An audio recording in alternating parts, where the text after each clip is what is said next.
Hai netizen, apa kabar? Semoga semuanya sehat walafiat ya. Di episode keempat receh ini, saya mau coba review dan bandingkan hasil kamera bawaan dari Redmi Note 8 dengan aplikasi Gcam terbaru yang sering direkomendasi teman-teman YouTuber lainnya. Penasaran seperti apa hasilnya? Simak terus sampai selesai ya, dan jangan lupa subscribe dulu biar makin semangat bikin video lainnya.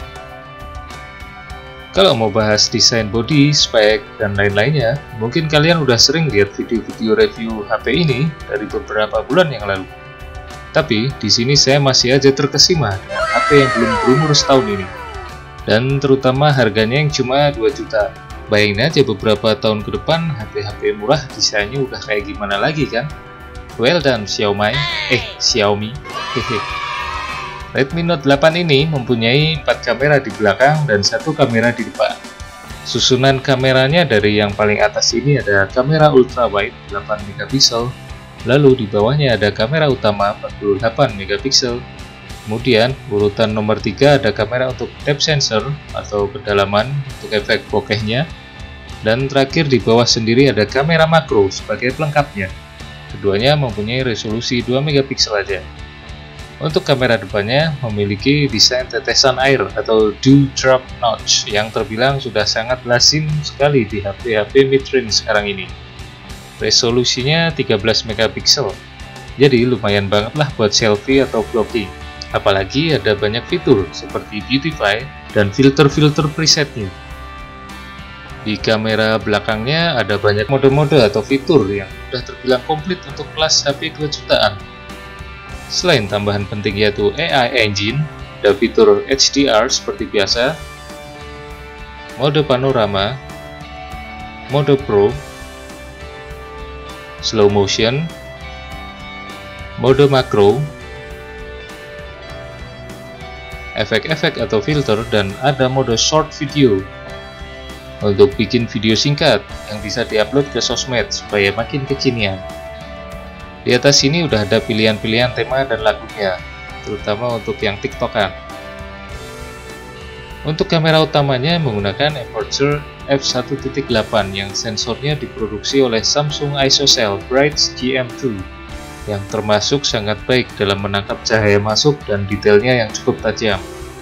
Resolusi asli kameranya yaitu cuma 12 megapiksel, tapi kita bisa gunakan atau pilih yang 48 megapiksel ini untuk keperluan lain seperti cetak foto, poster, banner, dan lain-lain. Jadi istilahnya HP ini bisa kita pakai untuk sesi foto lah. Dan sebagai perbandingan hasilnya, HP ini udah saya installin Gcam atau Google Camera, hasil modifikasi dari beberapa modders di situs www.celsoacevedo.com. Linknya bisa dicek di deskripsi di bawah ya. Buat yang belum paham apa itu Gcam, kalian bisa googling atau cek ke channel-channel tetangga ya yang udah bahas banyak banget tentang aplikasi ini. Gcam yang saya pakai ini versi 7.3 buatan Arnova 8G2. Jadi aplikasi kamera ini sebenarnya adalah hasil modifikasi dari HP Google Pixel 4. Kalian juga bisa cobain yang versi modus-modus lain seperti Onyx 05, Parrot 043, dan banyak lagi. Tapi sebelumnya cek dulu ya dengan merek atau seri HP kalian, kompatibel atau enggak. Oke, langsung aja.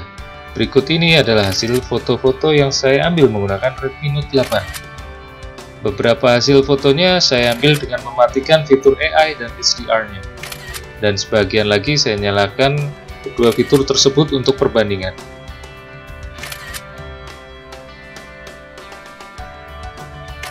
Terlihat jelas ya di sini kalau tanpa fitur AI dan HDR-nya, foto tampak lebih natural, realistis, dan kurang terang. Kalau kedua fitur tadi saya nyalakan, hasilnya jadi terlihat lebih vibrant, terang, dan saturasinya meningkat drastis. Jadi di sini kalian bisa sesuaikan setelannya sih menurut selera kalian masing-masing. Suka yang natural dan apa adanya, atau suka yang lebih terang, colorful, tapi PHP. Dan kalau hasil fotonya yang menggunakan fitur AI dan HDR ini saya bandingkan dengan hasil fotonya dari Gcam, kalian bisa nilai sendiri hasilnya di sini. Terlihat di sini hasilnya seperti serupa tapi tak sama. Kadang hasilnya bagusan kamera bawaan, dan kadang sebaliknya. Jadi masih inkonsisten ya untuk hasil fotonya. Ketika ambil foto di keadaan siang hari yang banyak cahaya, foto-foto Gcam bisa sangat vibrant dan detailnya dapat banget. Sedangkan kamera bawaan hasilnya bisa dibilang cukup memuaskan. Walaupun yang mode auto memang kurang menonjol sih. Dan ketika saya ambil foto pas keadaan malam atau night mode, di sini hasilnya juga belum konsisten. Kadang night mode dari kamera bawaan hasilnya lebih pas dan natural ketimbang Gcam, yang kadang terlalu terang dan oversaturated atau saturasinya berlebihan. Jadi ya ini bisa dibilang seimbang sih, tergantung dari objek dan cahaya yang tersedia ketika kita memotret. Kesimpulannya sih, menurut saya hasil kamera bawaan dari Redmi Note 8 ini udah oke banget, dan lumayan bisa mengimbangi Gcam, walaupun saya pribadi lebih suka pakai Gcam ketika malam hari dan kamera bawaannya pas siang hari. Jadi tergantung ya dari objek, waktu, dan pencahayaan yang tersedia. Untuk kekurangannya di sektor fotografi, kamera bawaannya ini agak susah untuk menangkap foto portrait atau bokeh yang bagus. Kadang terlihat hasil croppingannya nggak pas dan kurang halus. Masalah itu sih sedikit bisa diperbaiki dengan mode portrait di Gcam.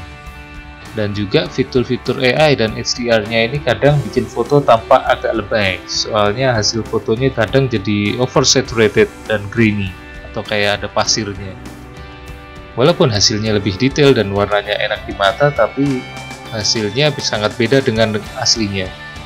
Jadi pinter-pinter aja sih kita maksimalin kamera ini, dan tinggal sesuaikan setting pilihan kalian sendiri dengan fitur-fiturnya tadi.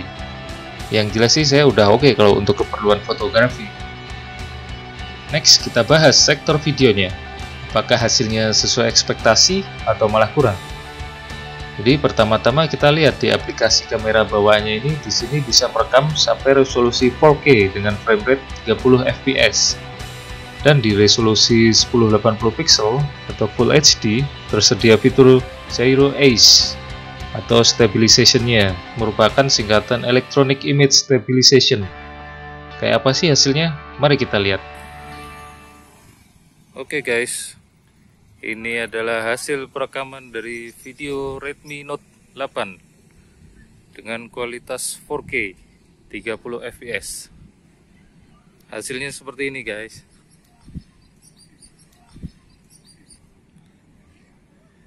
Gimana nih menurut kalian?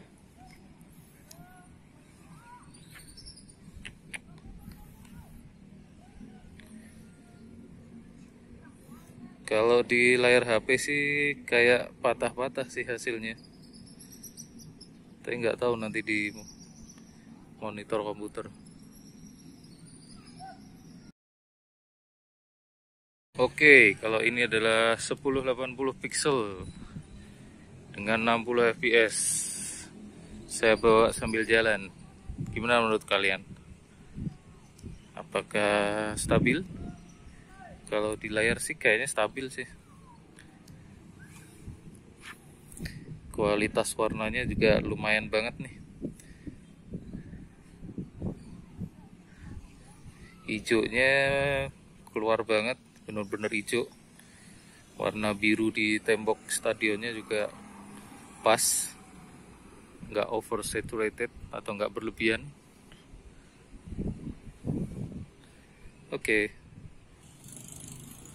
Oke, sedangkan yang ini untuk resolusi 1080 30 fps.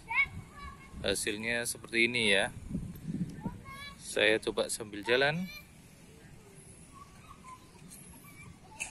Gimana menurut kalian guys? Apakah ada bedanya sama yang sebelumnya tadi? Halo.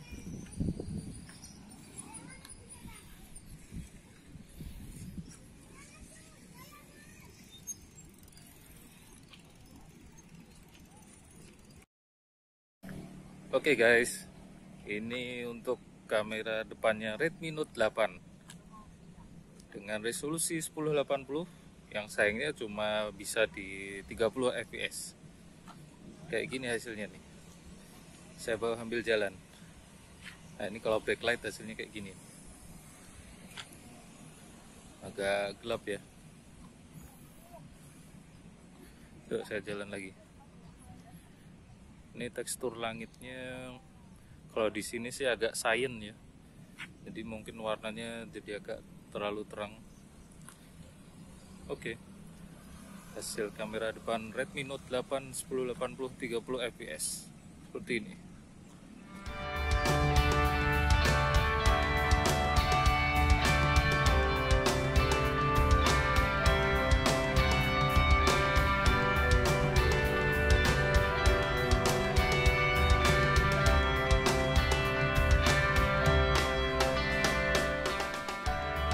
So, gimana menurut kalian? Apakah sesuai ekspektasi kalian hasilnya? Kalau setelah saya lihat di layar monitor ini sih, untuk hasilnya yang 4K memang terlihat lebih tajam ya dan crispy banget detailnya. Walaupun agak shaky ketika dipakai sambil jalan. Dan yang resolusi Full HD atau 1080 ini terlihat hasilnya di komputer saya juga lumayan smooth dan nggak banyak getarannya, cukup stabil. Walaupun detail objek dan dynamic range-nya jelas lebih bagus yang resolusi 4K. Mungkin kalau merekam pakai resolusi 4K kita harus pakai tripod ya, atau stabilizer lain seperti gimbal. Oh ya, untuk hasil videonya yang menggunakan Gcam sengaja tidak saya tampilkan, karena setelah saya cek di monitor, overall hampir tidak ada perbedaan jelas yang bisa saya temukan. Dan hasilnya bisa dibilang hampir sama menggunakan kamera bawaannya. Jadi, worth it nggak beli HP 2 jutaan dengan buat kamera di Redmi Note 8 ini? Oh, jelas banget dong. Menurut saya di kisaran harga segini, HP ini udah pas banget untuk kalian yang pengen belajar fotografi atau videografi menggunakan HP. Buat daily driver juga pas sih. Walaupun kalau saya sendiri kurang serak sama MIUI. Sorry Mi fans. By the way, kalau menurut kalian gimana? Udah ada yang cobain Gcam di Redmi Note 8-nya? Overall puas nggak kalau dibandingin sama kamera bawaannya? Jangan lupa komen di bawah ya. Dan klik like jika kalian suka video ini. Jangan lupa subscribe juga ya. Makasih banyak yang udah nonton video ini sampai selesai. Sampai jumpa di video-video berikutnya.